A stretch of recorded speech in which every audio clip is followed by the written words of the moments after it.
Exhumed bodies at the Dozier School for Boys. Dozier was a reform school in the Panhandle that opened in 1900 and closed in 2011. It's believed there may be unmarked graves and unaccounted bodies of boys who died. Robert Straley attended the Dozier School for Boys and joins us by phone this morning. Good morning.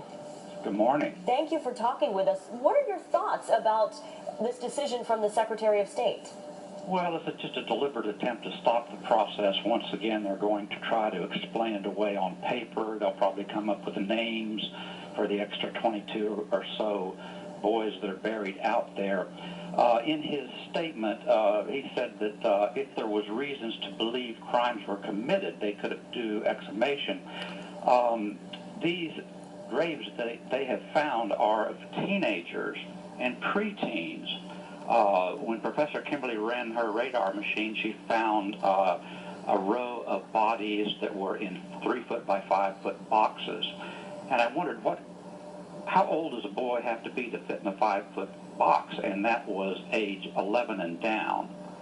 So anytime you find that many bodies hidden from sight, unmarked, unknown as to who they are, she says, sends up a very big red flag that something is very, very wrong. And of course, we know that there was. The graveyard that they talk about, the sanctity of the grave and the quiet of the grave and the repose of the dead and all that. This wasn't even a graveyard.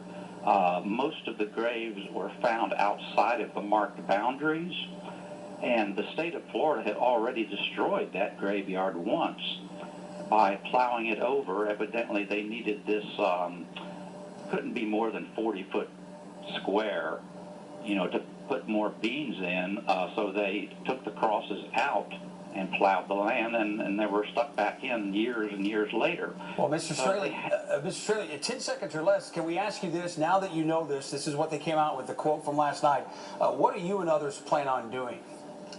Well, we're just going to continue on what we have been doing, and that's finding information, opposing the opposition that wants to stop this, okay, and helping in any way we can. All right. Well, we appreciate you joining us. Robert Straley attended Dozier. Thank you for getting up this early to speak with us and get us up to date. Thank you for calling me. Thank you. Well, Hernando County Deputy